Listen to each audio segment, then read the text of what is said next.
पूजल सीता बेहाल भेल छै। गौरी पूजल सीता बेहाल भेल छै। मांग सिंदूर भरल रंग लाल भेल छै।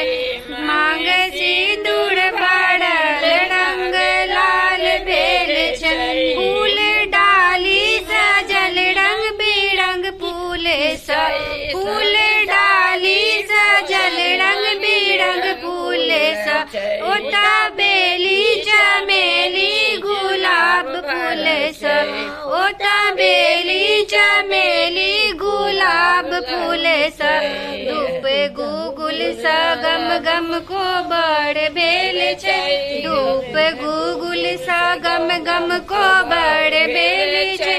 मांग सिंदूर भरल रंग लाल भेल छै। मांग सिंदूर भरल रंग लाल भेल छै। नभ को बड़ सजल दीप एही बात सा। नभ को बड़ सजल दीप एही बात सा। जेना सीता बनल राम के संग सा। जेना सीता बनल राम के संग सा। लोक बाजे ई जोड़ी कमाल सन छै। लोक बाजे ई जोड़ी कमाल सन छै। मांग सिंदूर भरल रंग लाल भेल छै। मांग सिंदूर भरल रंग लाल भेल छै। ओता पूजा करती फूल बहुत प्रेम सा। ओता पूजा करे छथि बहुत प्रेम सा। धूप दीपो देखावत मधुर भाव सा। धूप दीपो देखावत मधुर भाव सा। देखी देखी सुन नाने हाल भेल छै। देखी देखी सुन नाने हाल भेल छै। मांग सिंदूर भरल रंग लाल भेल छै। गौरी पूजल सीता बेहाल भेल छथि। मांग सिंदूर भरल रंग लाल भेल छै। पूजल सीता बेहाल भेल छै। छोटी आंगना में बहुत पसार राम बहुत पसार। राम मिलैते झूलैते बिसहर के भय गेल साँझ। राम मिलैते झूलैते बिसहर के भय गेल बेर। आमा घर मिले गेली पाउती पेटार।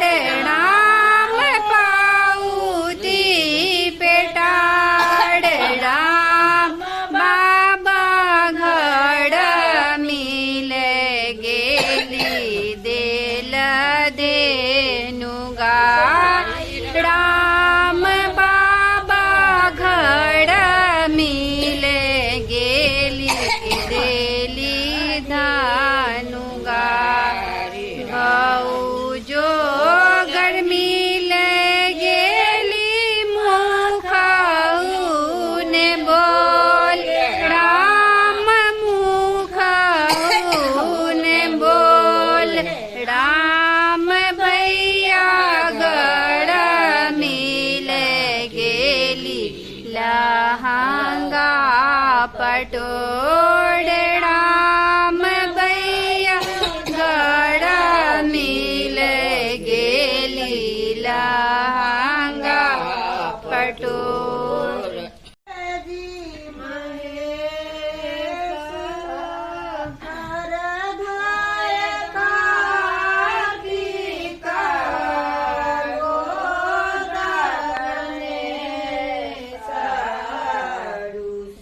चलली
ડીમ ડીમ ડમરું બજાવે ગે બહિના શિબડંગ રસિયા ડીમ ડીમ ડમરું બજાવે ગે બહિના શિબડંગ રસિયા अपने सदा शिव पूजा पर बही सखी अपने सदा शिव पूजा पर बही सखी गौरी सटाहाल कड़ा बेगे बहिना गौरी सटाहाल कड़ा बेगे बहिना शिवरंग रसिया ડીમ ડીમ ડમરું બજાવે ગે બહિના શિવરંગ રસિયા अपने सदा शिव भांग तोड़िया નથી अपने सदा शिव भांग तोड़िया નથી ગૌરી સભાંગ પીસવાવે ગે બહિના શિવરંગ રસિયા ગૌરી સભાંગ પીસવાવે ગે બહિના શિવરંગ રસિયા ડીમ ડીમ ડમરું બજાવે ગે બહિના શિવરંગ રસિયા अपने सदा शिव बस चढ़ावती अपने सदा शिव बस चढ़ावती गौरी सडोरी बनवावे गे बहिना शिवरंग रसिया गौरी सडोरी बनवावे गे बहिना शिवरंग रसिया ડીમ ડીમ ડમરું બજાવે